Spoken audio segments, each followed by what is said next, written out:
Messieurs, dames, Tangue Koki.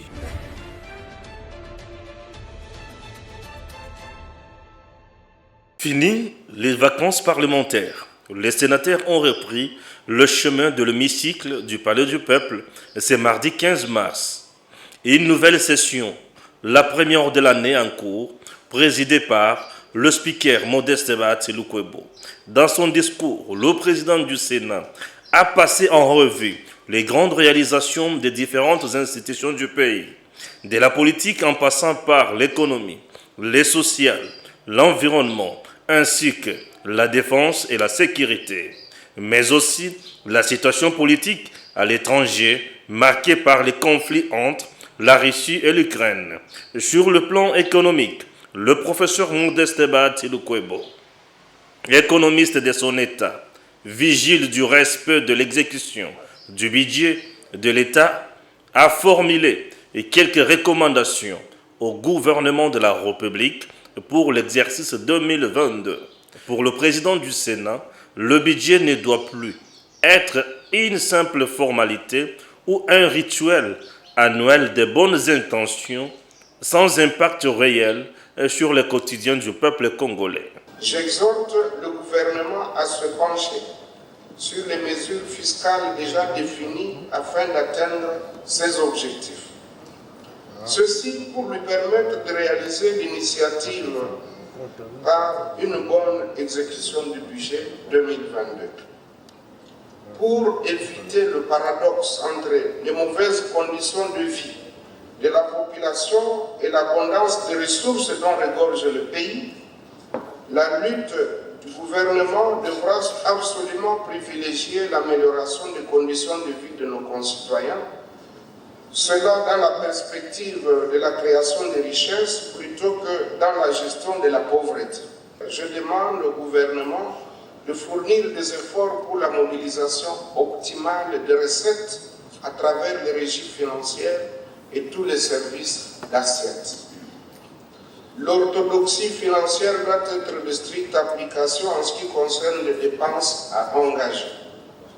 Toutes les mesures d'accroissement des recettes, notamment la lutte contre l'incivisme fiscal, le coulage des recettes, la corruption, la fraude fiscale et douanière, nécessitent une application stricte de la loi pour capitaliser la mobilisation des recettes aux fins d'une meilleure exécution du budget 2022. Des efforts fournis dans le secteur de l'éducation par le gouvernement Sama Lukonde pour concrétiser la vision du chef de l'État ont été salués à juste titre par le président du Sénat qui a par la suite recommandé au gouvernement de promouvoir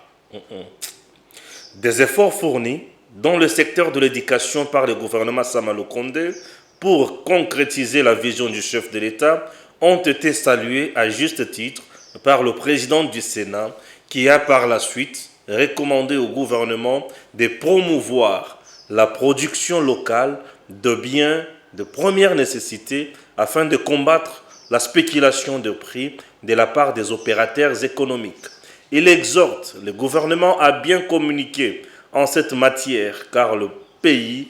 n'est pas à l'abri de l'inflation. La RDC importe une grande partie de biens, d'équipements et de consommation, a-t-il rappelé. Modeste Batsilukwebo a clos son allocution en appelant ses collègues sénateurs à une mobilisation générale pour une production législative plus intense sur le plan qualitatif et quantitatif afin de donner encore à la Chambre haute une image nouvelle et positive. Batsilukwebo, toujours au service du peuple congolais. Bote mingi na bino nyonso bozwi libaku malamu ya kolanda ngai epai wapi bozwami libanda ya mboka na kati ya Congo na tombeli bino penza bolandi bolamu pamba te eza esika Eden Television pour robetela bino masolo kasi na ndenge ya bosolo eza mafinga te kasi soki ba kozumisa likambo na esika esaka biso pasi te kasi epezaka biso mayele ya kobongisa pamba te toza lelo mosusu te kaka Congo apa mboka oyo et to kokoma ba Rwandais te kaka bomo kufa kende kobota na Rwanda kaka ndenge za na bomo iboiza penza mo pasi soko changer nationalité ba koluka d'origine na yo ba boza congolais ou congolaise nango wana eza mpenza mosala na biso ya kozongisaka makambo na nzela etambola na ndenge esengeli. Lelo tokobeta masolo na mwana mboka Papa José Matuvwanga et mwana Munyanga. Bamingi bayebi na kombo ya mwana Munyanga, kombatamu ya Munyanga, aza communicateur, aza pe cadre na lisanga ya UDPS parti oyo eza na bokonzi lelo oyo. Kasi tokopesa dans mbote ya mboto attaquer pamba te bazana makambo ebele fo basala balingi kosala te. Mbote na yo mwana Manyanga Papa José Matuvwanga. Merci beaucoup na koyambanga na kati ya Eden TV officiel. Na pisio ba mbote na yo ngai mwana Manyanga ndenge bayebelinga communément na kati ya UDPS communicateur UDPS pe analyste politique. Et on a sepeli oyamba boyambinga kati na Eden talaka isika batu minene bayaka donc naza à l'honneur lelo naza ko sepela koyamba ndenge boyambinga na kati ya Eden TV officiel. Na pesi bino ba mbote ba bino nyonso na mona bino kana musika lelo na ekokuta bino fara dans la sepeli mingi pona Stéphane fara penza na hata la bino sikoyo ndenge tokutani boy fara na kati ya Eden TV. Mwana mboka kasi na mwana mbango ya mboto kotabanga ba mikemke pamba te tokobela mingi mwa social tolobeli politique mwa mingi kasi to beta pe CT na social soki to meki pe obeta CT et mingi bino ba e bozana bokonzi wana tokoluka to ye ba santé Antoine Chombo Tshisekedi pamba te bato bele ba lobio o bazana kata ba intérieur mona ke Congo ezana no kwa bikolo nyonso te bazoyeba te makambo leki ba misusu ba lobi Tshisekedi asi akufaki bakundaki ye bo toyebite biso tozana bosenga oyeba Tshisekedi pe umeli na poto seke makambo ngo eza ya solo azobeda pe ya solo to ndenge nini eloko nini asali ka umela pe kuna bat bazele lelo ayete lobi ayete et azobela pe ndenge solo makasi to ndenge nini. Merci wana mboka. Problème ya président Fachi Beton biso to benga ka Fachi Beton azana gravité to balobi kutonazoka ke akufi utumonga na koloza tini lenga papa awa ngana za bien te tala nanu vie audio oyo yoka ngonani na yoka ngono bande kumutazolo bana kimia nyoso bande ko banda butu ya lobby président Fachi akufaki donc na yoka ngona bandoko seka tina tindeli papa wana video kitala ko yoka mingi biloko yote oya ko kanga mano pamba pe okufilibela donc président Félix akendeki banda dimanche wana na Bruxelles na voyage privé. Aki na voyage privé mais esengela ki asali sapé check-up na ye. Azaki na problème ya hernie discale ndenge bazobenga na français, problème ya mokongo ya koto. Ndi ake makambo nyonso batala mposa mutu lokola mutu nyonso. Ndenge ngamoko na kokende pe na hôpital, moi malaise na ke na sali mo examen nga, moi check-up oto bengaka. Mais azaki na problème pe ya mokongo. Mais ba dongoli miso tango bayoki yango ke président Félix ake potonde babandi ko inventer makambo. Oh président Félix. Ali kuna zo télématé, zo lala kazaka ya kolala, zo télématé zo sololate. Lobby oyo lekele toza mercredi lobby mardi akeye moko samba garde corps ko visiter ambassade na biso eza na kati ya Bruxelles. Ake ko visiter mo ba travaux yo sala makunda donc ba amoni pendeni ba pesa ba Rwandais nationalité na facilité. Ba yebise rapport wana pete. Kunda ba lobaki te makambo yo ba solaki na ambassadeur wana mais ake nako dissiper kaka ba makambo bato bazoyo kaka ke président Fachi akufi azana gravité ye ake atamboli na ye mais voilà te ke loko ba yebise ke akosala mouvement makasi te moi temps de repos ba PC na réunion conseil des ministres passé ye moko aloba que je suis dans une prise en charge médicamenteuse et non chirurgicale donc ye azui opération ya chirurgie ya motema te mais il azana prise en charge médicamenteuse donc moi bakisi bakomela ki ne moi report na bapesa ki ba dongoli misa ça ba chaîne mususu na kata mboko mususu pesa libanda mboka ba pesa ngo misolo po ba lobaka mabeya président Félix po ba désinforma kama kambo ezoleka na kata mboka bango bazo misolo afin que ba détourner conscience ya batu ba tengama ba yoka sous président te ba yoka sous gouvernement te ba yoka kaka bango et ça ba Rwandais ba chaîne ba Rwandais chaîne moko na poto wana oyo kaka ba lobaka makambo wana muto ba bengaka Iber Leclerc wana ye journaliste wana azana ba photo belé akala bakangisa kana kamitatu c'est un ami intime à kamitatu pe azamutu ya ensemble donc esa chaîne moko et pesaka ba information oyo utaka mingi ba information moso ba pesaka on a déjà kamitatu atutaki yango déjà quand yo ka ko na bango ba bimisiam na Élysée au bishop Élysée wana wazana Afrique du Sud au alobaki que président Félix a mêlé poison ba soldats ba militaires bozo déjà pouvoir bobo tia sécurité na mboka président Félix batie poison pa ya maman moi sinaye nyakeru mutu ba pesi poison na biselele tout donc balobi n'importe quoi et puis akufa na ye parce que na Bible balobi que si un méchant meurt c'est la joie des autres croyants. Wana bishop wana un serviteur de Satan mutazolo babonga qui veut la mort de l'autre attaque et opposition au Congo. Je n'ai jamais vu une telle opposition qui veut la mort du président s'opposer contre le président contre peut-être misali ya mabe gouvernance moko ya mabe te bango s'opposer contre la personne kufa bango baya. Donc yango tozebisa bango ke ndenge bazo sala bongo bazo bakisa le président mikolo ba chaîne ya lokuta ba chaîne bazo mbongo na côté wana surtout ba chaîne ba Rwanda ba étranger parce que bato ba obundisa biso na mboko ba o bazangi de père et de mère pour mo be kwana ninga so kota nango bango bazana kanda ibene to sala émission boye to fingi na biso mututé moyo kaka ba commentaire bazoba ba nyama to sebi le lokote elokoni tout ça peut le côté mais bango bazana kanda po bato de père et de mère ba ozo bokonzi ya bango ezo kende donc bazana kanda na biso to sala émission boye oyo kaka na ba commentaire kaka bazoba Mwana mboka toko ta siko na makambo etali social et social to komana mingi makambo transport ministre ya transport na éviter ceux qui a là siko za pe na mutuno asala mambo etali intérieur pa mbate ezo poser problème lelo ceux qui tona ba problème ba demi terrain eza batuya eza manque ya ko sala musala kitoko ya chérie okende na ndeko na biso ya hôtel de ville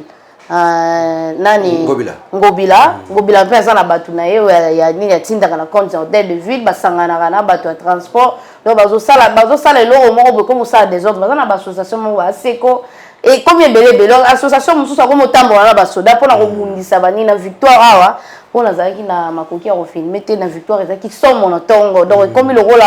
Ukraine na Russie. Donc, millions de personnes la nine, tant que la place wana transport pe mata et puis bato wana bayaka na système ya soki ya koutine ti bato bazé belé transport tant monta zo pesa chauffeur prix. Oh gouverneur a pesté mais ya zo pesa wana ba association wana donc ba gérera bango te. Le roi bazala ba pourcentage à pesa na ba ministère à transport azala pourcentage à pesa ngobila donc mutako tuna bango azate. Akoyi ko kanga pe mutu ke ça nango yelo ko takangi kaka pour que ba yebisa na journée futa kanga bimi tuka 5 ya yo 5 yanga. Ce qu'on a pouvoir na bino bobunda pour na biloko nyonso wana eza kitoko. Donc bozo mona désordre nyonso na bino so bofandi ka nye bozela ka misala. To vandi nete mama journaliste Ange Kachala. Biso tozawana na kata ide personnes objectif na biso le peuple d'abord. Mais le peuple d'abord yo na zo souffrir. Le peuple d'abord sikoyo yango na lingi na mema yo mpe na makambo ya oyo tozokuta na rango. To sali alliance na bato ya FCC wana to sangana bango na motema malamu ya président Fachi to sala to bosa na ya passé. Nzoka bango na bakalisi na bango ke to dribbler moi quelques 6 mois après to longola ya kende biso to zongela makambo. To sala na bango mais batiela président Fachi ba poso ya bitabe pona seta kende. Ba lukile ba mesure nyonso pona ka ba longola ye. Président Fachi le que non humilité oyo ba humilier nga makasi. L'humiliation et l'équi. To kaboli biso na kati ya base to déclarer qu'en tout cas les bala wana fo ekufa.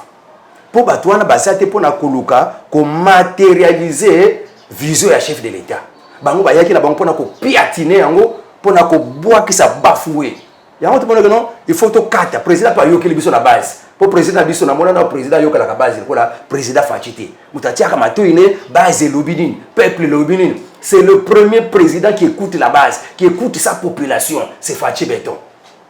Dès ce que tu commis la carte divorce, le président Fachi est posé makanisi, tout ça la union sacrée, tout ça le gouvernement yaba warrior, ndenga no bayamo. À ça qu'il espoir, mais bah donc le ministre va comprendre, photocota, na ba vautour ba côté, na bi selekete ba côté, na bi sangabu ba côté na carte gouvernement, na ba santo ba côté. Biso na miso na biso kaka ya kibomoto sans prophétie, sans œil prophétique, tout le monde dit que bon, nous voulons un gouvernement yaba warrior. Mais na tango bosali tango union sacrée zo sala mamu to kwa ngo ikasa njakoti yo ozaki na ideni tango ikasa njakoti ki akota ki na gouvernement te mais na union sacrée akota ka na union sacrée mais azali kama tomoko ba mayebele ba ekobomba ma ba ekoluka busantu na kati ino sacré to ebisa ke bango ne bozo ya ino sacré ekokomisa mutu busantu te biso tozaka na Saint Esprit te ekokomisa mutu busantu misala mutu na mutu makamo ba be mutu asali un jour justice soke bengi toko kangate toko fongola justice sala musala alors est-ce que na ina kota que tant usiko ino sacré ye to poni mutu na musala na ye ensemble pe pour essayer kata coalition te coalition président à la majorité to sali sous coalition mosusu ya union sacrée ensemble pe aye zo 5 ministères OPB mbaye zo boye OPB baye aye zo boye siko to pesi na transport ensemble nzoka katumbi ye na makanisi na ye ndenga côté na union sacrée afin que un jour atia pe candidature na ya comme président abandi ko combattre président de la république yo muto sana union sacrée même idée même pensée même cœur même idéologie mais yo lingi côté lema o bando ko pesa candidature na kati union sacrée c'est que tu n'es pas ba bi wana za union sacrée za plateforme te ndeko abandi ko mais tant to ko ba rappeler union sacrée za plateforme te union sacrée za place ya changer dans la union sacrée que autorité ezaka autorité morale ezaka moko c'est Fachi Beton makambo na bino ne bozala ki toyoka autorité morale mususu wana Fachi alobaki ki ekwe maintenant écoutez seulement une seule voix ezande voix ya Fachi Beton mais ba 4 ministres ensemble ba côté na idéologie Fachi Beton ba kena ngambo koto moko atikali Cheribe Okende ye banda ya biso tolobaka na ba communication nyonso Cheribe Okende atikala jamais ko sala musala o ekomona na ke Fachi pazo lokumu transport eza désordre catastrophique donc on a pensé que dans vrai ventir na ministre o ya biso à transport ya Ngobila wana et loko sala kezate o bina Lubumbashi maire de la ville a lobby que taximen nyonso ko matza prix à transport akofuta amende de $200 wana maire de la ville à Lubumbashi asa maire de la ville mais tala décision azui et bon na kisasa mukoloni bato bazo décision que non à ceux qui muta matzi transport njil pona ko yana victoire na tongo prix mususu na midi mususu na pourquoi prix mususu ba kopesa bino mais ça ka trajet moko mais mutazana ndenge na ye pourquoi ne pas ba mususu transport ezaki na 500 tant carburant ezaki na 2000 francs ti transport comme mususu na 2000 francs kaka même trajet mais litre essence c'est ça kaka na ndenge wana donc nani mutakotia biloko na en ordre ministre ya transport banda na provincial ti na yemoko Cheribe Okende eloko moko te sama lokome pe talaka beka bango pe ka ndewana yo za premier ministre moko osala bien te ya tindaka bato bakanga mituka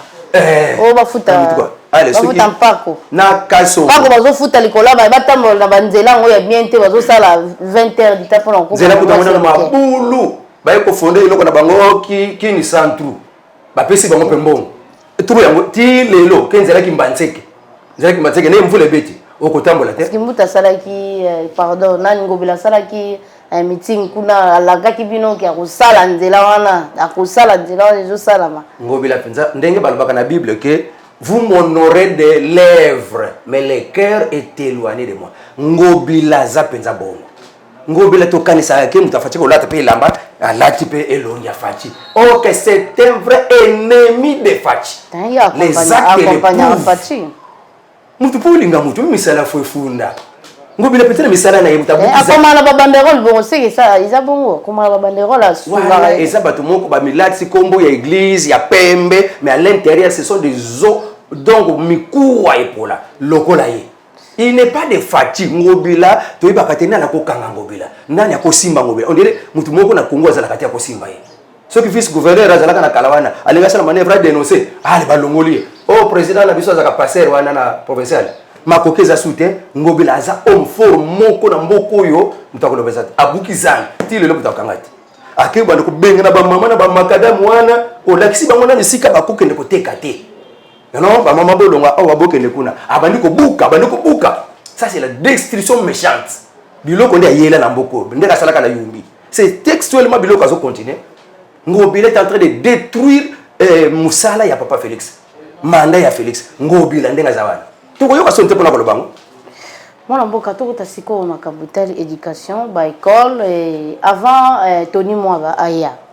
tomonaki gratuité tango fandaki penza et pas bakonga quand même atazaki moyibi tomonaki gratuité fandaki et to éviter ceux qui abandé ko assurer bato wana ni fandaki penza atana makasi quand même to tamboli na ba école tomoni ndenge bato to bandai ko futa kala par exemple $300 400 bato bakomaki kofuta Minerva ti ba 100 ba $150 na besiko banofuta ba 300 lelo ezongi fois 2 kande ezalaki donc baokende ntina ba 400 ane wana bafuti mpe mosusu lelo oyo tofuta bana et surtout école catholique Saint-Théophile azofutisa $300 lokola 600 000 francs nayebi te 6e c'est combien piko mpe ndenge moko sikoyo oyebisanga wana eza na bokonzi na bino et gratuité eyaki mpo ematisa Minerva eyaki mpo esa désordre mpo ndenge nini place à l'état eza wapi école oyo bacatholique bazobetela tolo lelo oyo basholi balobaki ke soki nani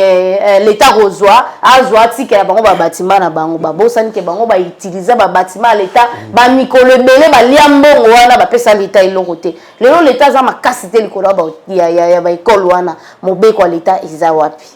Merci maman journaliste. Makambo ya gratuité de l'enseignement eza la constitution. Constitution et lobby que gratuité ya école primaire. Mais président oyo ba régime oyo ki batika la ko sale la ngote.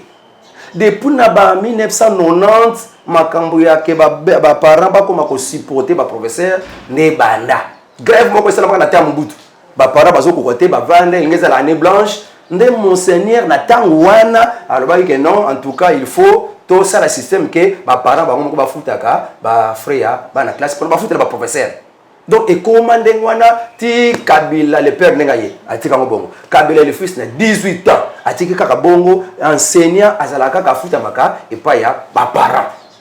Président Fachi a le que non, système wana et BBC éducation, n'a zip maman. Système wana et BBC éducation, ma kasi. Pour n'être pas école privée, moussous. Ce qui est école privée, wana, bazo senga peut-être $100, moi, a foutu peut-être $300 par année. C'est comme tu as foutu bongo, à 18 ans à la fin de l'année. A Kokima, alors pour nous garder bana ata mutaza okima amata po ete mbongo kozala te ya kobandelaka pour nous bandela classe mbongo wana so azomona ngo perte alors bato ekolo wana pe balingi te babungisa mwana wana po aza mwana moko bon payeur vrai tête alors pour bungisa yete magasin na yete azu 30% mais ba kosala kani ba zoyer ba match classe alors système wana na ba examen d'état ezala kana kosuto ko test pour na ko meka o bato ba mayele ya bana rien. Ça devient de business, un moyen d'enrichissement des ministres et des conseillers. Parce que nous sommes les Kakana. Si on a un monko, à route à 3e humanité. À quel moment on a 6e. Babiloko va suivre quand il a joué examen d'état. Et les caca. Donc, il fallait que tu changer ta système on a examen d'état. Et ils ont atteint l'école. Pour moi, on a l'école, on a la cour. On a dit que moi, on a qui zengi.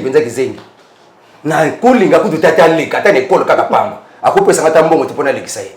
mais na ba ministère ba lekisa bango de biloko nyonso wana et à partir ya ba para bazwa charge ya kufuta ka ba enseignant donc ba école ba komi ko protéger bana amwa na komi ko leka na mbang sans que même résultat alors biloko wana tango siko papa Félix aye alors faut essayer là ceux qui muta azuité asa la refaire le ba refaire les na kasute muta reprendre na sous classe car ba vers ya mozo bizengi na université abi ko komata na université ata français pamba ya moto bizengi na université oui binga na pesa ka école moko na pesa ka cours de chimie mais faut mona bana ba sa biochimie ba linga ba cours de chimie mais ba sa biochimie tala kutu kura mona neza na kabisa tango tanga kura mona neza ka passe bongo les bases me ba linga ba tanga ka suite pour les bases ya option ba linga côté soko tali lelo da faculté ya chimie bana muke on est aussi bakima kaka sciences infirmières à les laboratoires à la médecine ba bakima ko kenda kutala chimie donc faculté ya chimie kuna na idiki soko tali muke bakima nini bakima classe malonga te kotanga ezate cours de formule belé mais bana batanga ka souté soko ko kotsa formule na mutundenge donc classe baby yango biloko na président Fachi aye pona alongola makamba ko futela ka ba para ba futaka ba enseignant ye mo ka futaka biloko na zonga soko place baby ba catholique ba mesana kozwa mbongo chaque mwana catholique azwaka mbongo asengaka mbongo siko soba longi biloko wana chaque mwana bafuta $300 tant na 300 na chaque mwana azana droit ya mbongo moko soki $50 te $20 faut que on n'a pas monseigneur dans toute l'étendue de la République azwaka combien siko tango Fachi aye le big no biloko wana ezati faut faire est-ce que monseigneur oyo nani o shole akosepela nango est-ce que cardinal mbongo akosepela nango yango ba bima ba vraiment opposé ya Fachi pour na kaka ba gratuité wana azoko kotisa ba école belé on peut Fachi bangi pe monda mboma te et moi et bokasi zaki ne bandeli wana ya utala makambutali ba prix ya ba Minerva wana komatisa mingi te lokola l'état de azunion en charge na éviter ceux qui sikoyo école primaire wana bakofuta siko oyo baza ya secondaire wana l'état futa bango te wana futa bango école banda ki tango bakongo azalaki na secondaire parce que président Fachi kutalingaki et que nditi na université alors baki yango déjà que gratuité oyo nazo matango ti université bana secondaire bando futa kama ba école unité ba biso ba kimbanseke njili wana par année muta futa ka peut-être 100,000 par année. Tala esengo. Mais siko ezongi na 300 pona nini ba catholique ba mema grève ne bandeli année. Po bango ba sepela te ba influence. Ko toni ba bangi ba mo grève wana moye azala likola ba ezali. O bango ba professeur na bango ba bando futa ma $400. Siko l'état ndenga ina gratuité azo futa bango $200. Donc c'est que ça perte na ngambo na bango. Ce que l'état lingi amema na $400. Batu musupe na moi loyenge grève. Siko l'état tali budget na sala na no budget te na katikati neto za boy budget ezate pona futa bango bongo alors bazolinga nini abengisi bango papa Tony Mwaba asali sagesse abengisi bango ne ba ye non en tout cas faut que to zongisa muke côté en secondaire tout tika gratuité na primaire d'après la constitution mais côté secondaire lokola matati za kuna to permettre ba école basenga kama mbongo pona ba bakisaka na isika ba enseignant bazo senga comme ça elvi misa bango salaire l'état pesi bango 200 na moi frère ba kozwa na école et ba kisa ekomisa moi 600 bango bazwa moi frère te bango bazwa nde ba mo pamba te mutu moko so ko futa $300 400 ezebele mais non comment c'est la première c'est deuxième c'est on futa $400 $300 kasi maintenant c'est ça isika ba pesi bango nzela bazwa allez ba lekisi ndelo pour l'état za makasi te parce que zalaki oya kolekisa minerval oyo biso to kati il faut bazoyer ba renvoyer préfet l'état katayi combien pour yebana ipete l'état alobaki na ndenge na landaki ba démarche na bango na ba syndicat na bango ba saleki ke à part na ba secondaire wana na ba école mususu ya ba konko wana oyo eza vraiment que parce que ça dépend pas niveau école peut valer école ba école mususu faut battre peut-être 100,000 par trimestre ba ko ba kisaka ba ko sengaka donc lokola net ba $50 ba école mususu ya minene ba ko sengaka peut-être $300 ba keno melikola ba oyo netoleki awa ba monseigneur moke ba bosomi banande ba ko sengaka pona ba professeur bango ba mesana ka déjà kozwa ba salaire rebelle bango bana na bango wale yokani 300 na l'état peut acheter $300 600,000 fois pour na minerval mwana moko ya première CO première CO à partir ya bon to le baka ba 7e déjà oui à partir ya 7e oui po ba boyaki ke to tia 7e na 8e na compte C alors ne ba yokana bongo ba école na biso mike fallait $50 ba pona omoni te Tony Mwaba échoué côté wana échoué te mais pression ya catholique bango balingi bon catholique tende konanga catholique aza na kati ya catholique aza baza business baza na mboka te baosala mabele ya l'état bafutaka boni na l'état banda bango babandi kozwa mbongo ya l'état basi bazongosala l'état combien ya lobi ba bâtiment sholi ya lobi ba bâtiment eza ya bango mabele eza ya l'état banda bango babanda makambo ya école boni bango bakotela l'état oyebi ke mboko oyo ezalaka makambo manipulation ezala makasi tala ka période de grève ezalaki fachi azokoka te fachi siko lokola ba akomi délaissé lokola deta salaki mabe ndenga tiaki gratuité wana lokola mutu moko asalaki mabe fachi osele loko te fachi azokoka te asoka azokoka te alongwa na ye fachi oh ngana yeli bino idée ya malamu siko bokomi komona nga mabe tout condamné te ba catholique tozo dénoncer que c'est les catholiques ils ont terrain na bango bazoluka yango bazokende kokota na biloko wana bazoloba nini bolongola tango bazala ba marche na matani bolongola ba gratuité na bino wana to comprendre que balingaka biloko ete donc batusko na mboka na biso ole bazala na ngambo fachi bakuti mon ngambo catholique il soutient les catholiques pour dire que non en tout cas fachi ne fait rien azokokane gratuité alors elongwa kaka oui atayo za mokonzi et le moko le mosala bolam mais batu bazo comprendre na bango te alors babo bosala kaka ne bolingi fachi tikela bango osala ngo parce que za Congo to nga kotikela batu nyonso laisser aller net lelo to tikeli ba indien ba ya kosala savon na mboka na biso bazo tia ba prix ya baboya bango moko o l'état zo pesa bango te ozomona mboka bongo est-ce que makasi kozala est-ce que ordre kozala kati ya mboka wana c'est ça le problème du gouvernement président Félix azo pesa bango mibeko ba port nyonso ya buzo ba privé et kangama bosala boye legiatis ko ezo sala marché wana oyo legiatis ko ezo sala ka on a trai na yo fanda marché o ba yebisaki bango ke ya matériel bala bolongola wana ba yokate moko le salaire des gars et mon premier ministre azolo banini kuna on a fait l'erreur si on avait écouté le président on n'allait pas arriver à ça donc azolo ba pe bon la télévision à cause démissionner te donc te dire donc bazo yoka président donc c'est pourquoi gouvernement faut longolango bandaka yemoko sama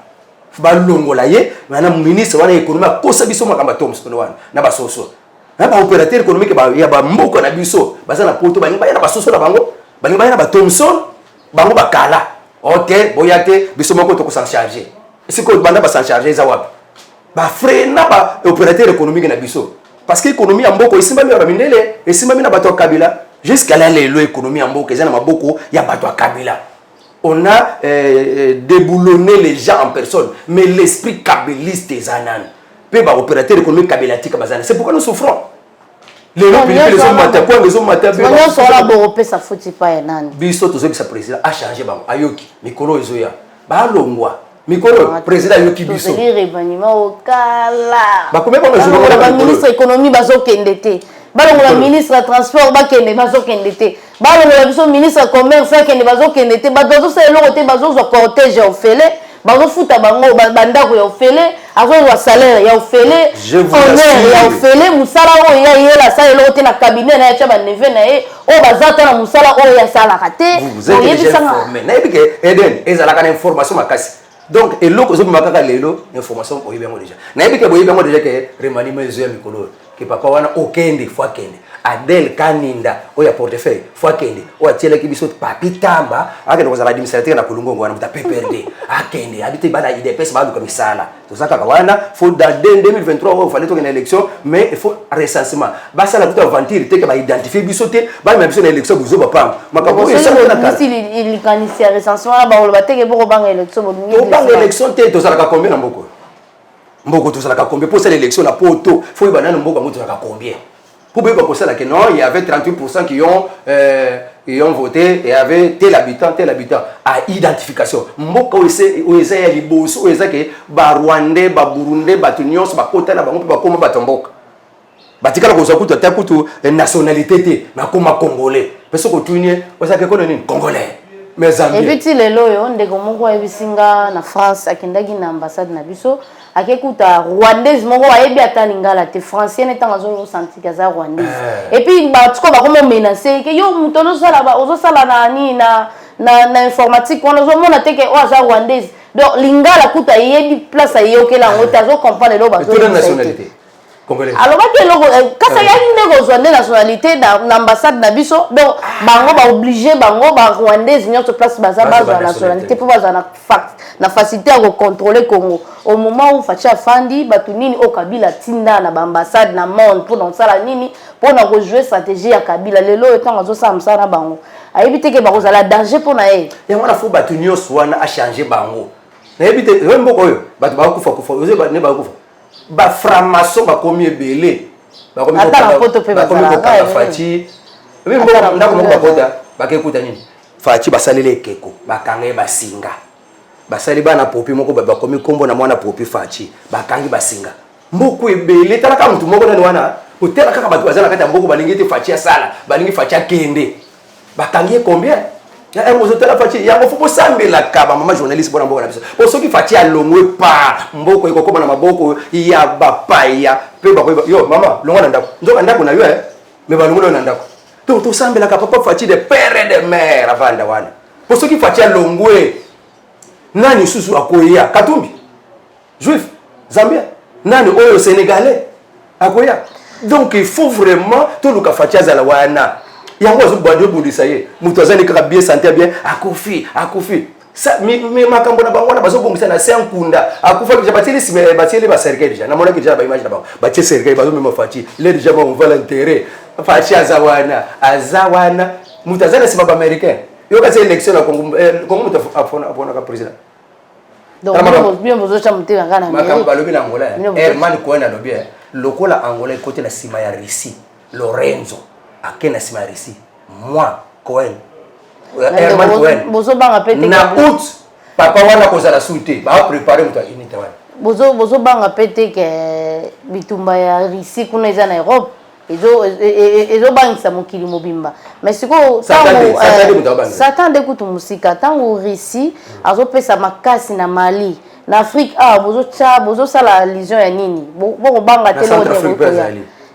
na Angola lokola Lorenzo palinga kaye siko ndeko na bozo mona teke kuna nde to fanda kimia koto pe koto ezala pe ko eyinda te biso zona sima États-Unis Mais États-Unis azobanga recette. États-Unis azobanga recette azoyo que le mawa kokufa sans que otikala koboko la bana. Ayebisa le biso kwa sakana ko panza Texas kaka na clin d'œil. États-Unis yazana Satan 2, mais États-Unis yazana Satan 1. Ce qu'on a mokolo. États-Unis yazana Satan 1. Yazana Satan 2. Donc États-Unis azotala soki na sali boye te population ko souffrir. Azoka mawa même mokolo ko silika. Que non, si ko yebanda na ngokaka. Au moins penza ke makambo bandi.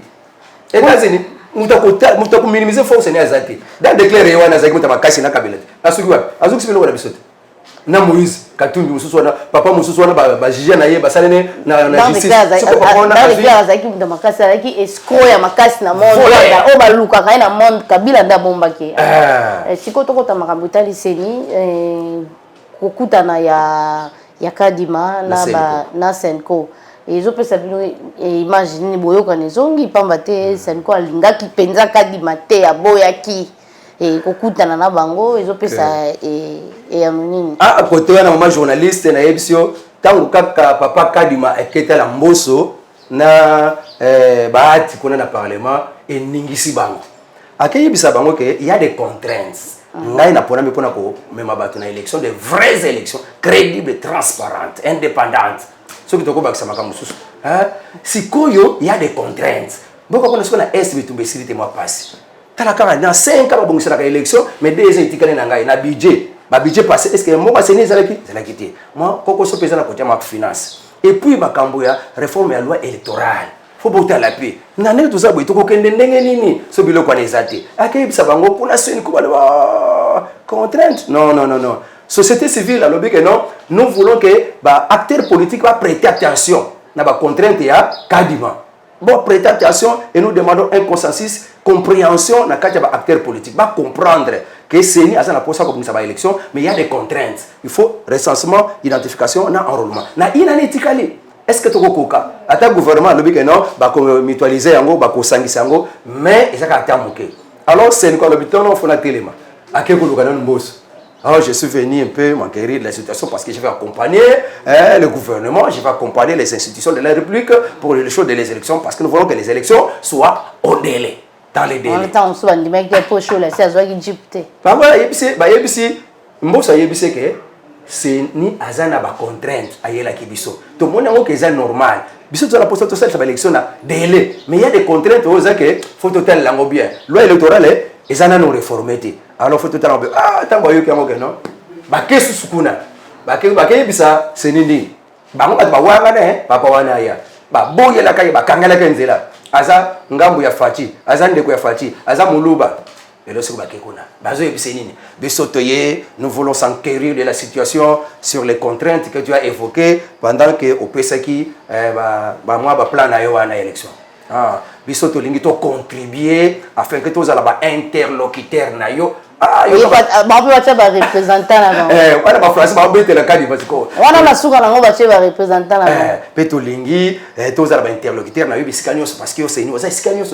mais nous sommes partout et Petolingi bisona SCC élection pour éviter ceux qui vont représenter tous à la peine à représentation na biso na la société civile les a élection wana bango siko bazo senga ngo pa Kadima. Nous voulons vous accompagner. Seniko, sur les Osenga, que bon ya Kadima, parce que nous avons vu que il y a des contraintes, nous voulons contribuer. Et tous les interlocuteurs et CNI, et pas le gouvernement, et pas la population. Nous voulons contribuer na qui passer na biso, na qui sagesse na biso, na qui moral na biso. Tout contribuer. Tout iPhone na le vital nan. Bamba ba kitolo ngona biso makambo wana. Ba ba yako kota mususu. Ah papa. Mais quand on a besoin na chaîne mon na kena na besoin bango tala so boye ko sala musala to lingi sote na suka boko ma auto fabriquer ba résultat oh et comme si ko non et ça de faillir mutazui to boy biloko na c'est Kadima tango azui bokonzwana azana bakute pe bakoko représenter Seni na kisasa na Congo mobimba Kadima azana batu na yenios mais ya sengi ke ye accompagner Donc, si peut-être CENI. Il y a des gens qui bango baza représenté partout. Tout le monde et si au cas di mazate, il y a aussi des catholiques après tous sous ba résultat mi balé na suka. Yango ngai. Ouais, mais au cas de mo ko lobande ko kadi maté ko ya zimu kumba lobi asi atanga makambo na ko sala mo yemo ko te ya pesi biso résultat pe asika po catholique ça ya gérer biso belé ndeko nanga. Ba ele kama pona mi ndaka ye résultat mususu 2011 il y a eu résultat mususu 2018 il y a eu résultat mususu c'est ko ba ya susu. Moi ça ya kotika kadi maté sala non to zo eloko asikanana. Wana kutu bango ezaka. To changer forme, to changer la position, to changer ndenge ya kosala. Bango décision loi ezokota kuna. Loi bazo ça la réforme ya loi électorale la carte parlement kuna nde bako décider ceux qui catholique ko sala kaka observateur ceux ko sala té mais ndenge to soki décider la catholique ya kaka ko tia mobulu azala té azala ka le car ba yango ezala té que catholique a pesi résultat mususu kadi ma pe pesi résultat tous les côtés na mboka donc ce n'est pas normal nazo bisa batwa senikona batwa SCC na boke flatter papa kadima o boboya ki lobi mais ba sengi ke maintenant to bo sali makamunyo sakala siko to komena makambo sika ba débat nyonso wana ba contestation et sili ba kotela makambo sika ba lobaki bongo mais bo landa nzela ya nzambe parce que ba sala nzambe ba komi ko détourner milimo bato bino boza ba sala nzambe boza ba exemplaire mais bino bokomi ko détourner na ba musuto komi ko yoka kuto ko passer moko alinga sala complot azui jeune fille moko boy akosela passer mususu po bandimi wana tango église ko panzana tout ce qui se passe dans la politique maintenant c'est ça qui se passe dans l'église donc même l'église est comme politisée ba fayu ba côté na l'église hein ba fayu na ba mukatumbi ba côté na l'église ba comme ko bomo na bango na ba donc ce qu'on a comme ça la président or que biloko boye président faut des pasteurs à côté siko est biloko boye biloko botika fati akili buswa bato na fukami bango ba chebo tutu na bango to kolinga ngote jamais surtout makambo toka mikolo oh ba ventile ba majabu ba pour ceux qui président alinga azana kosa ba passer ayebisanga na ko ba passer ba mboka ba passer mboka bazana Saint-Esprit ya kisasa wa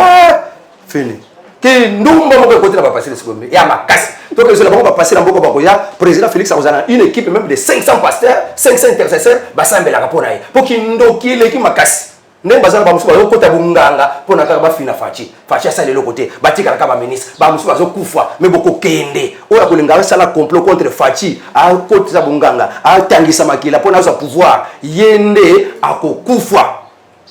fachi akotikala pe akoleka mutu akofina ye azate Saint-Esprit ezala kati ya fachi Saint-Esprit ekike ko tambusa fachi sikazali oza ya nzambe oya na Congo pona mission mais oya na mandaté fachi azana mandaté azana mission peut-être mukula kozongi sango pana yemo konkolo mutapese mission mona mboka mo muke toko mukende pe na suka ya masolo na biso ya mokwalelo kasi na ya mboto kata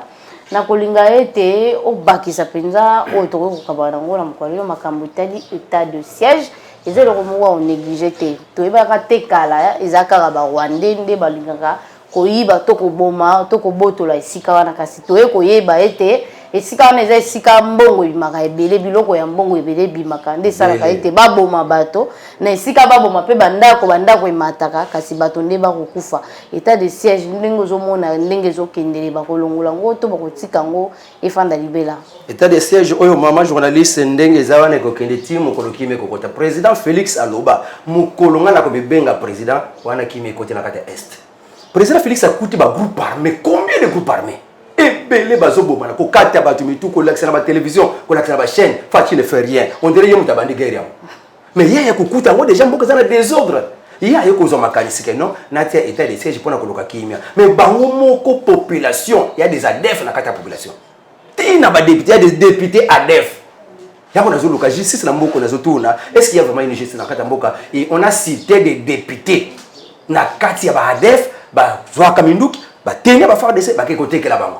et mon quoi ça na relation na population pour na kosala ka lien na ADF mais ba vandi kaka bongo fait ça le côté tanga ni bazo kata mitu jusque là ba tu bazo souffrir kaka na ko na ba moi ba cas isolé ezali mais il y a des avancées vraiment il y a des avancées depuis état de siège et koti ah mon bogo wana ba bazo aéroport wana Rwanda côté na mbulu yeke ah Rwanda comme ko beta ba déclaration ko linga ko faire face na RDC ko bundisa ko RDC ba kota ma pingana bango pour na ba ko bundisa Fachi kanda ka nyoso wana pour minerezo ke ne souté état de siège eza penza ya solo eza normal eza avantageux pour na biso o baso boya yango basa bato ngambo wana balinke buzo ba ezonga président Félix Mukolako comme amimona président de la République RDC mukolo kere kosila alors bato Kivu bato est basa la manipuler té talaka na parlement À part le Parlement, il y a aussi un ministre. Bah, on va soutenir. Bah, ça n'a pas groupe armé. Bah, toi, Kabila, bah, ça n'a pas groupe armé. Bah, on va s'arrêter dans le régime passé. Bah, ça n'a pas groupe armé. Donc, tu vois, il y a des ordres qui mettent ça. Puis avant l'élection, il faut qu'il y ait un bah, toi, il faut passer l'élection. Et c'est un recensement. Identification, bon, tu as un enrôlement. Ce qui m'ont dit, quand tu m'as dit le pour la maman, a insisté pour la côté. Il a puis c'est quoi la contrainte la contrainte est le financement. OK, dans le financement quoi ça na quoi l'élection en 2023. Il y a même balé ceux qui payent côté qu'on a dans est. Donc on recenser ba to na ndeni. Après lobby makambo ya loi électorale, ceux qui exalté. Après ba recensement wana nyos ba identification wana, ceux qui salamité. Na une année éthique. Est-ce que tu ko ça lango? Donc ba contrainte wana esengeli ba to lango. Il a fallu tout ça, le dialogue, comme ça, il y a comme vice-président, comme ça, tout préparer l'élection. Il y a un côté. Pour avoir un bon la campagne. Tout ça, le consensus, la société civile, que ceux qui réellement, tout le monde qui contraint, c'est normal. Tout le monde qui n'est pas en désordre de une élection, et comme même contestation. Mais chaque jour, ils ont bon, attends, les États-Unis que papa, bon, ah, ce qui est ça. Mais ils ont réduit, moi, la contestation, ils ont réduit. Bissot, et ben, les banalités, contestation. Donc, vous avez battu le bureau de vote, on a basé combien? Vous avez battu le vote, on a bureau, on a basé combien? Donc, cacophonie totale. Donc, vous avez battu vraiment, vous avez battu. Donc, il y a un autre linga, est-ce et aussi la tête de siège, qui met au quota. On va silika, basilika la banque, on va changer mboka. Biso eko sala kaka kuna. Donc, il y a un gros, tozo ça, la macnion, même chez secrétaire général à Biso. Azo qui est la redynamisation de la partie. Mais il n'y a pas zongi kaka na kasai ka bandulu plein azonga la kasai ka plaque cha utagini kakena kan kasai pour un problème ya gouverneur mongo ya cha utika boya zongi kuna ya ke ko traiter ce problème ya gouverneur hein ya nani candidat unique ya UDPS ba wele yango mutu wapona azalaki ko trouver consentement ya population te ah ba fingi kabuya yo mutu tinde biso mutu yango ya kende ko cha kimia atie fédéral moko bien pe kuna alobike oyo bino boko linga yende botinda kuna donc ba sep ici kato ke nako pesa ba candidature na kati ya parti et comment lokola mibale moko Jean-Marc Atika moko ya Kaleza kaya Jacques Chabani bazaki na bo mo mbulu yeke mais tango ye azongisi bango bo moko pa ke ko zongisa bo moko donc secrétaire général Kabu yazo sala musala parti zalaki ya kokala muta lo n'importe quoi mais tango ye azotia donc il faut féliciter le secrétaire général au président Fachi a pesi mokumba kamba parti. Donc c'est un secrétaire dynamique quand même qui peut faire de grandes choses demain pour l'UDPS. Donc bah te belé bazoko désavouer les fédéraux na bango surtout côté Kivu bah désavouer côté à Kolozu là-bas bah désavouer on est fédéraux mobimba mais azana ba alien na ye azana ba mutualité na ye ce qui fait masuka le gouverneur maman gouverneur a sengi bato UDPS botinda boy il est parti de ba mutualité na ye à l'exemple de moi Kabunda banosa makambo za kuna na Kolozu. Mais il y a une maman là-bas, vice-ministre, ministre et agent de famille. Asa, mon collègue vice fédéral. Yé Nathalie Lunda Ngandu. Asa, musala qui to kuna. Alors non, bah fédéral musu paso ko réunir ba touté. Il faut ngala zo relève à réunir ba IDPS à Kabuli mo maputa la journée de la femme, pe siko IDPS na Kolwezi eza malamu grâce à maman wana Nathalie Lunda Ngandu. La bête de maboko. Papa unité. Papa José Matouba kasi ya moto ka bwana ngani na bino moko pesa ba numéro na bino soki ba kotumisa bino moko kaka bino pesa numéro ba yo bazana bosenga ya kokomino ya nzela WhatsApp. Oui. Na pesi na mbambote na ngapa ya Papa Stéphane. Ah, natala kaka na chaîne oyo na komisiko na chaîne ya ba mikolo. C'est que na moni kanga pe na ba lokola na ngai. Donc sika zali ba mbote ne pe na sima caméra ba mbote belé de la pesi so mbote mama Ange Kashila. Talaka ba se kitoko boye oya kokoma noke okomi na président ya étranger lokola ya bakatumbi o babota pa Zambien wana na ko sepela te yoza la président lokola mupaya lokola ndengwana yango nazo pesa numéro na ngai pa ba o balingaka mwana manianga ba soutenir ye na ba émission na ye ndenge na za awa na pesa numéro na ngai plus 243 951 35 Nasuka go nazongi le plus 243 951 67 35. Ah, je pense que vous kangé plus 243 951 67 35. En tout cas bisika nyoso bozali na pesi no mbote mingi bo pesa botia ba j'aime na émission o botia j'aime et ko sala bien. Pe ko s'abonner parce que ande makambu ya politique ya Congo ebetamaka ba analyse ya vrai bino moko boyebi chaîne oyo nakolo bakutu te ba témoignage bino moko boyebi makamba bien le kakawa eza ba chaîne ba mikolo bayaka président Fachi pe kala mikte fo tango mwana manyanga leki boy mwana pe Fachi mo pe akiti koto yo totondi obotondi mwana manyanga pe tozongisi matondo susu na ba nyonso bazwaki pe libaku malamu ya kolanda biso mingi na nzasi nga mondele totondi bino botondi po ete tokutana mbala sima. Messieurs, dames, Tango Koki.